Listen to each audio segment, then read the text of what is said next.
Good evening, YouTube, and good evening, Galaxy Dreams. I just got a chance to watch a few of your videos. I wasn't even really aware that you even really did videos. I just saw you a lot on a couple of G-Man hangouts and whatnot, and very quiet, at least from the few that I've seen. And to hear this that you're questioning, whoa, it kind of threw me back a little bit. Now, I'm assuming you're not pulling a G-Man stunt. Are you going to call yourself like Galaxy Atheist or Atheist Dreams? Well, actually, that one's not too bad of a name. But I'm hearing your questions, and just like I would have been with G-Man if he had questions, or anybody else, whether they were doubting, fully Christian or atheist, and they had questions, I want to respond. I want to make videos. I want you to be able to make the best decision possible, even if it's not to be deconverted or to convert to atheism. I don't want anybody lying to you for an end game. I'm just going to share with you my personal experience and my personal thoughts on the matter. Whether this helps you or hurts one thing, or you go right back to being a Christian, that's fine. I just want to say I'm really happy that you're thinking. And not saying that Christians aren't thinking. I'm just saying that I'm glad you're taking this extra step further, that you're really weighing it on both sides. So, let's begin. This is the first little bit from your second video. You kind of started off with saying that you're hanging by a thread. And personally, I can tell you, I know exactly how you feel. I was a Christian, believer. For those that aren't satisfied by me calling myself a Christian, I was a believer 15 years. And it wasn't until I had started a whole lot of research and started really just researching so much. I mean, you can watch my deconversion video, and I'll link it below in case you're interested. And I'll never forget the final night. Cool, man. I spent a solid month researching, and I think I said in the video maybe 220 plus hours of my butt in front of a computer, just watching videos and reading articles and talking with Christians and atheists alike on Reddit and stuff like that. And after all the research, I'll just never forget how scary it was. It was intense. I was thinking about my family. What are my family? What if I'm wrong? Would I really go to hell for this? Would God forgive me if I came back? What is it going to take for me to come back? I've seen so much and I heard so much. What would it take? God, where is the evidence I need? God, I want to believe you. Something, give me something, anything. And that night, the final night, I literally devoted a whole month to it on a challenge from a friend that's a Christian. And so I gave the whole month, and I just broke down. Fucking broke down. I was on my knees. I was crying. God, please give me anything. Help me see something, right? I don't even remember the words, but it was something to that effect. And I was just, oh man, I was tearing up like a bitch. Because I didn't want to go to hell. I didn't want to be wrong. That shit's scary. And I got nothing. And to me, that was, and to this day. And I've actually done it twice since then. One time with my deconversion video that I had made. And I had done it again, and I still, I got nothing. And so, of course, Christians may say some things, but the point is that day when I was really calling out for God and I was on my edge, I got nothing. So I know exactly how you feel to be hanging by a thread. I grew up my entire life, well, at least parts that I can really remember, around Christianity. I grew up in that church. I did not have a dad, really. That parents had split up, so my youth pastor and my brother-in-law had become more like my dad than anything else. It was jarring because it was my life. It was my identity. It was who I was. I was the Christian. I was the goody two-shoes Christian at school. that I didn't do anything wrong because he was living for God. It was my identity, and to be at that point, oh my, flying spaghetti monsters, it was scary. So, I'm just saying again, I know your pain. Then you're saying that you're thinking that maybe a God could be real, but not the biblical God. I don't blame you. That's where I'm at right now. I'm an agnostic atheist. I personally think we can't really know that there is no God. Actual no. That I believe it's possible even that a need to be a deist, such as there are a type of deist God where some uncaring, just guy that just made the earth and was like, peace out, bitches, I'm out. You do what you want. Or God that maybe just, existed and died. I don't know. I can't deny that. I can't, or like I say, I can't rule that possibility out. So I don't blame you. Even if you were to convert to a deist. You got friends on here, I'm sure. Shanna, she's a deist. There's that guy, modern deist. I can't think of his name. Is John. He's on there. Talk with them as well. You can probably get some great perspective on that. If that's something that you think you may lean towards. I'm not even going to add it out. I'm just going to keep going. And you said that you were experiencing concerns, and you're not going to dismiss them, and good for you. Seriously, good for you. And I remember what got me started is because I would read the Bible, through I was growing up, and we would put on the biblical glasses. We would get told that there was kind of an end game. You kind of felt like, well, God is good, so therefore anything He does, even if it seems evil, is good. Killed a bunch of people. It was good for God. It was good for the Israelites. He was making a purpose. He was protecting the Israelites. He was showing their promise at the expense of others. Even those weird situations, like when there's a guy that either didn't pay his tithe or pay his full tithe, and he held back, or he didn't pay it all. I can't remember what it is, and God just struck him dead. For some reason that was deemed as good. That's what you get for holding back on God, or some bullshit like that. But then, as I was in that month, I was deconverting. I decided to read the Bible again, but without the biblical glasses, and I decided to look at it from a outside looking in, third person, blank slate, never heard of God, never heard of anything, somebody that's lived life, but has made no, thoughts on the God claim, just never heard of, even the concept, they were just reading it, the Bible, as they saw it, and how did it change things? Boy, did it change a lot of things. Boy, did it change how I read things. I was like, wait a minute. So God punished a snake, but He's supposed to be, a God, and He doesn't know that this person's getting deceived. Why would He abandon His new creation? Why did He have His back turned when, whatever? Or if I accepted, maybe God's omnipotent. Well, why did He punish the devil, who's supposed to be disguised as a snake, like a snake, instead of, kicking him out? It seemed like God didn't understand. Or why, when God, in Exodus 4, I think this is what it is, He tells Moses what to do, and then like a few verses later, Moses is in a hotel and God's pissed at God for not circumcising his son, and is going to kill them, but then his wife Zipporah has to come in with a sharp-ass rock, cut off the son's foreskin, and throws it down on his feet. What the fuck? There's more of the question of what I was asking, and I think of, why is this a good God? Why would He do this? Why would He be so angry at this?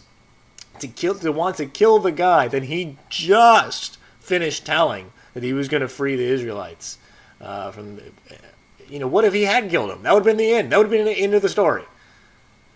Why do that? Why would an omnipotent being be so surprised? He's supposed to be, all-knowing and omnipotent and know everything in the future, or know all future possibilities, or at least not be surprised.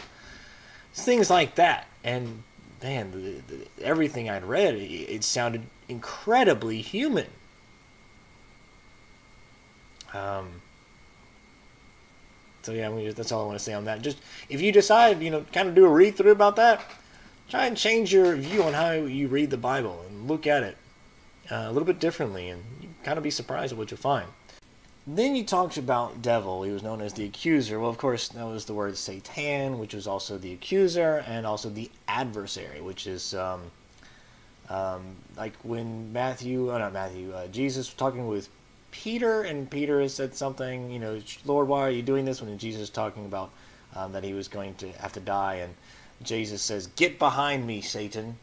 Satan meaning the adversary, as in, Jesus saw Peter's statement as a kind of adversarial. He didn't really think he was the devil. He was just using that term to mean an adversary. When I started to question as well, I started to figure out, well, okay, the Jews are the one that wrote the Old Testament. Maybe I should get their perspective.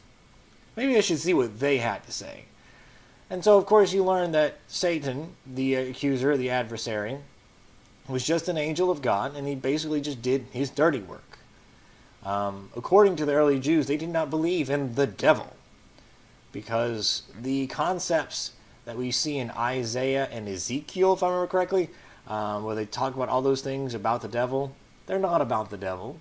And if you're curious, I'll provide my video that I've made about that, or actually 2 videos about that, about how I think Isaiah is about the king of Babylon, and Ezekiel is about the prince of Tyre and the kingdom of Tyre, and and all the chapters that are around and before it are about cities and kingdoms that have pissed off the Jews, and they're saying like, hey, yeah, you may have done this to us, but we're about to get ours. And this is where Christians say, well, it was kind of a double thing, it was talking about a kingdom and it was talking about the devil. And to us, that's kind of a post hoc thing. It's just kind of just a justification once they've been figured out that it's not really about Satan. But again, I'll link that in the video now, in the description box. But the Jews did not believe in the devil, nor did they believe in hell. They believed in the grave, Sheol. This was kind of the underworld. This was back in a time where there was a lot of religions that believed in this sort of underworld. The Jews didn't have a concept of hell until they had basically started interacting with the Zoroastrians, which were the first religion to actually have a dichotomy of good and evil. And after a lot of intermingling, that whole concept of hell and heaven started to kind of grow. And this is historical, information. This isn't, I'm of course not doing the best job talking about it, but this is a real rough synopsis. Synopsis? Did I just say synapses? Synopsis? Yeah, whatever. Summary. Say that word. I know that's right. About the Jewish history. And again, you can talk to Jewish rabbis and you can talk about that. And that's just not what they believed. It wasn't until after the New Testament, in those times when they started really talking about the devil and hell and, all of these things. So that was another part that kind of led me away, because the Bible's, the Christians' explanations for the devil was just factually incorrect. And it was not according to what the Jews were saying. And if those guys wrote the Bible, then they pretty much know what they're talking about. So, I'm going to move on. Then in another part, you talked about that, say some Christians say atheists can't have morals. And you say that's, of course, can't be true, because you just experience reality, and then you get your morals. And I absolutely agree. If you've ever heard of feral children, you can look them up. There's like 10 cases. I mean, there's hundreds of cases, but there's 10 specific cases of really special feral children. Children that were grown up in the wild. And like one was found with like dogs, and one was grown up by like some kind of, like a, I don't want to say a bee, that could be wrong, but or more like a bird. It acted like one was raised by like chickens and shit, like really weird animals. And these animals took them in and took care of them. And the children were alive and special. Oh, and special? Well, yeah, they're special. Alive and well. And they're even kind of morphologically adapted. Like one little girl's hands were all jacked up, but she had really good posture for that kind of animal, and she was learning to walk on her knees. She had really tough knees, all this kind of different stuff. But when they tried to get them back into society, they had no moral concepts. They just didn't want none. They had enough, that would go for like their fellow animals. They were protecting their animals, and the animals were protecting them. Very basic things.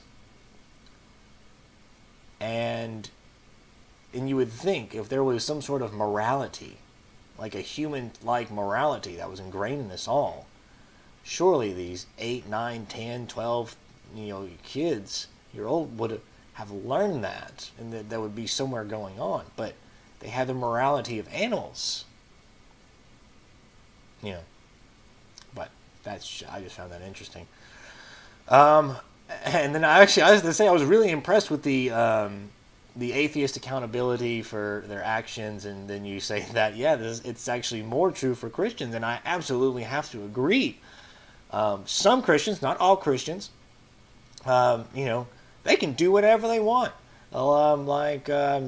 And I'm not just trying to be mean, but Shanny is me, and Rand Campbell, they can do all these things. They can say these things, call atheists all this, and and like Rand Campbell saying all these things about people like Nadia and making fun of homosexuals, calling them queers and homos, and just doing all these things, and then fall back to the I'm not perfect, so God says we're not going to be perfect, but but I'm a Christian, so I'm forgiven.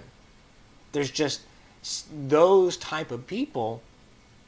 I'm going to say Rand Campbell's worse than Shannon because I barely know what she said. So let's just go with Rand Campbell for the time being. So Rand Campbell, people like Christians like that, can just say whatever the hell they want and then fall back to this position of, well, I'm not perfect. That is not an accountability. It's Christians like that it doesn't matter what they do because they're forgiven, and they can just do whatever they want, pop for forgiveness, and then they're good to go. It's an abuse of that. It's an abuse of the gift that they believe that God has given them. It's taking what that Jesus had told them to do and how to behave and what to say and how to act and how to be a good person, and they're shitting on it.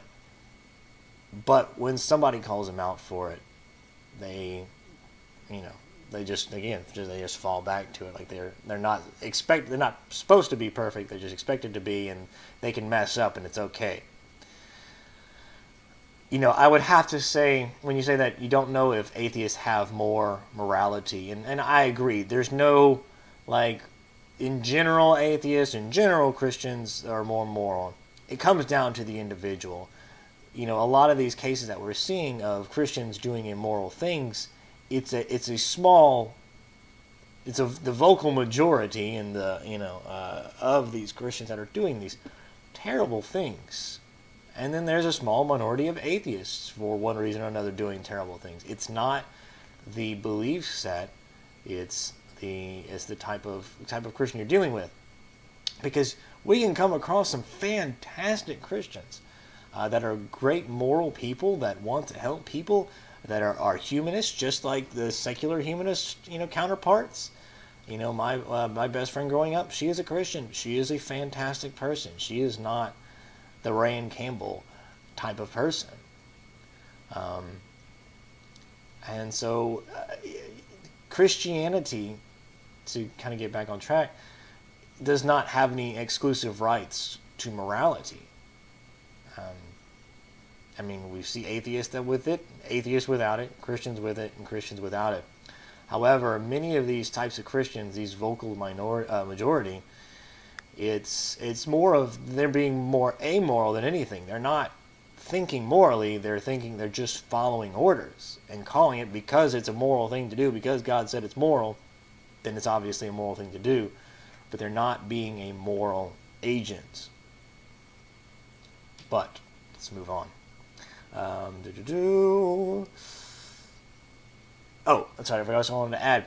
Many of these Christians, when they're doing moral things, if their end game is just to get into heaven, then it's really not all that moral. If their end game is to help people and make the world a better place, that's a lot more. That's a lot few more strikes in the win column, the moral column. But many of these people, it's about heaven. These type of people that say, if it weren't for my Christianity, I'd be going around killing people. Those are the people you need to watch the fuck out for. These are the ones that get swayed by the slightest argument, that could hear a voice in their sleep, and they think it's, or in their dreams, and they get a dream that a deity is telling them to kill people, and then they rationalize it by saying, well, God told people to kill people before, and I'm sure it's a test, and he's probably going to stop me right in the middle of it. That's the kind of people that really aren't being moral. That's the kind of people that are just blindly following. So then let's go on to the next point. Well, this is going to be a long video. I hope you don't mind this, Galaxy Dreams. I got to talk about that God can't be near sin, and you're absolutely right. God is supposed to be omnipotent. He's supposed to be everywhere, so that would mean he's in hell. He's on earth. He's in heaven. He's right next to the crack addict. He's right next to the prostitute. He's right next to everybody that masturbates, which is the entire world. Well, over a certain age. He is around all these people at all times, and he's aware of it, and he knew it was happening before it even happened.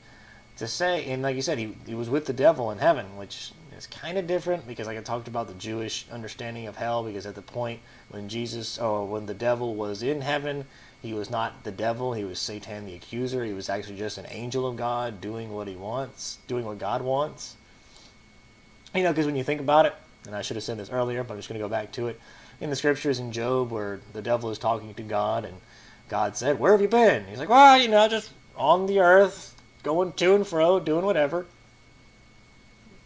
The devil is checking in with God. If the devil was that bad and he had just been banished from hell, 1, why is God asking where the devil has been? 2, why is he back in heaven, like you said? But, moving back on. As far as being driven by fear, and that's how you're fearing things, I agree completely. Oh man, was I scared of hell. I was scared of my family. I was scared of the co-workers. What were they going to say? It's scary. I don't blame you. That's why I turned to YouTube. And this is why I do these videos.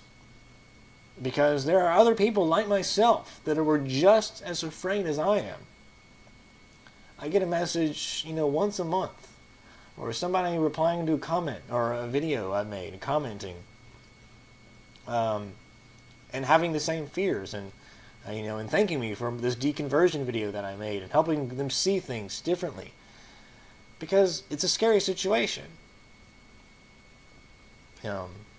So, and that's why I'm doing this video, because I know it's scary, and you're looking for answers, and I may not be giving the answers that you're looking for, or, I don't, it doesn't matter, but you're looking for answers and I want to help. Because it's scary, and I want it to be less scary. Anyways, let's go on to the bits about slavery and rape and chauvinism, and God commands to kill people, and yeah, he did all those things. And they say, oh, you don't have the right to judge for that. Bullshit, I don't.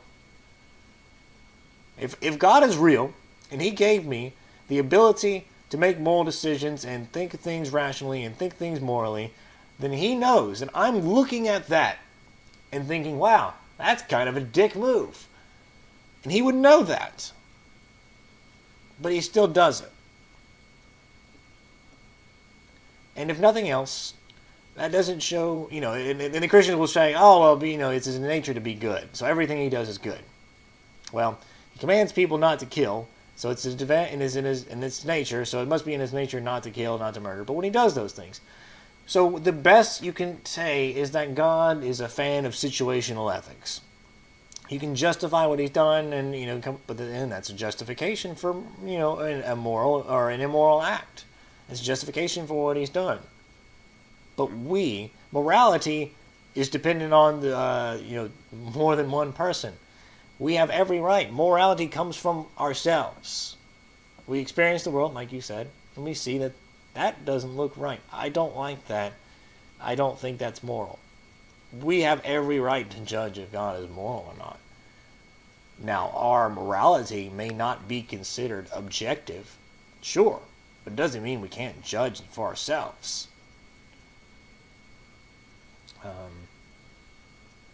But yeah, that's actually, I thought there was going to be more, but I think that was the end of that. All you said was, when it's all said and done, it's evil, regardless of how you slice it. I agree. I perceive it as evil as well. And it bothers me that a God that's supposed to be good has no problem with that. He's not even bothering explaining why he did those things. He just did it because he can. Alright, I'm sorry guys, this was kind of long. I know not everybody's a fan of the long videos, especially because, well, whatever, they may not have that much time on their hands, and I don't blame you. But if you motherfuckers can hang out in 3-4 hour long hangouts, you can listen to me talk for 30 minutes. Anyways, Galaxy, like I said, I really, really hope the best comes from this. If it's you become an atheist, you become a deist, you go right back to Christianity, whatever. I mean, it is what it is. Like I said, this is not, I mean, I'm trying to help you, and there's many atheists out there that want to help you as well. It doesn't matter who you are. It doesn't matter if you're Veckel, True Empiricism, whatever. If you have questions and you're looking for answers, we're here to help. We want you to see our side. We want you to understand what we understand. We want you to feel, oh man, for me, it was such a joy to not fear hell, to not fear that my family was, somebody that wasn't a Christian was going to hell. I'll never forget when my mom was so concerned about my pawpaw. My pawpaw had cancer. He was on his deathbed for, several weeks. And all my mom, when she would get home, she's just like, God, I just want somebody to just go up to him and then he's going to accept God because I don't want to see him in hell. It tore her the fuck up. And even back then, I was a believer at that time.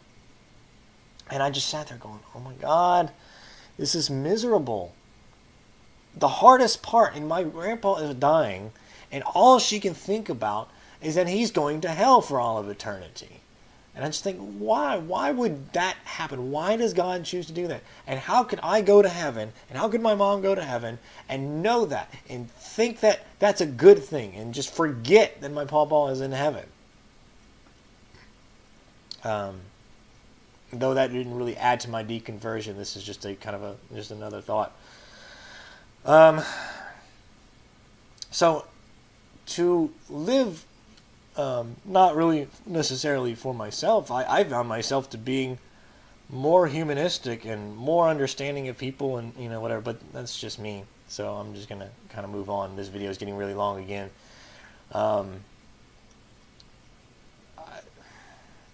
So like I said, let me know if you need any help. We can do a private hangout. We can do, chat. If you've got questions, I can give you a lot of things, a lot of videos you can watch, things you can read. I can answer a lot of questions myself. Whatever. Just let me know. All right, everybody. This is the Atheist Chef. So Galaxy Dreams and everybody else.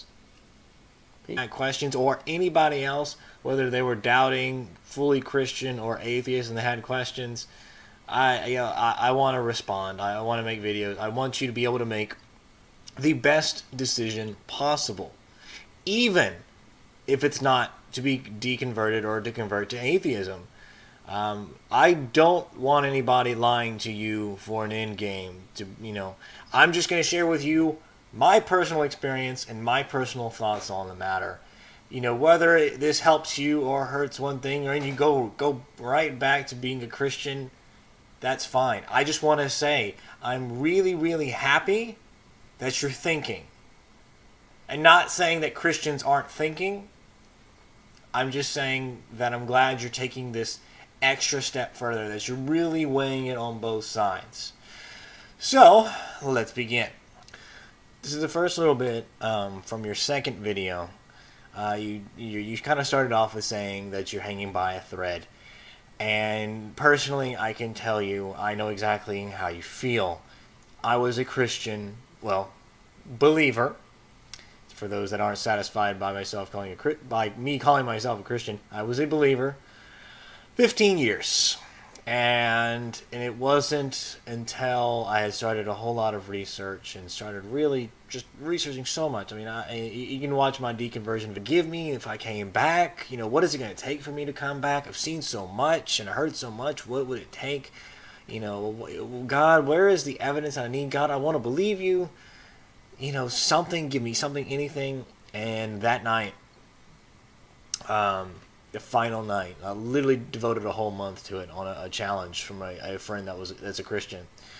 And so I gave the whole month, and I just broke down. Fucking broke down. I was on my knees. I was crying. God, please give me anything. Help me see something, right? I don't even remember the words, but it was something to that effect. And I was just, good evening, YouTube, and good evening, Galaxy Dreams. I just got a chance to watch a few of your videos. I wasn't even really aware that you even really did videos. I just saw you a lot on a couple of G-Man hangouts and whatnot, and very quiet, at least from the few that I've seen. And to hear this, that you're questioning, whoa, it kind of threw me back a little bit. Now, I'm assuming you're not pulling a G-Man stunt. Are you going to call yourself like Galaxy Atheist or Atheist Dreams? Well, actually, that one's not too bad of a name. But I'm hearing your questions, and just like I would have been with G-Man if he had a video, and I'll link it below in case you're interested. And I'll never forget the final night. And I spent a solid month researching, and I think I said in the video maybe 220 plus hours of my butt in front of a computer, just watching videos and reading articles and talking with Christians and atheists alike on Reddit and stuff like that. And after all the research, I'll just never forget how scary it was. It was intense. I was thinking about my family. What am I family? What if I'm wrong? Would I really go to hell for this? Would God forgive?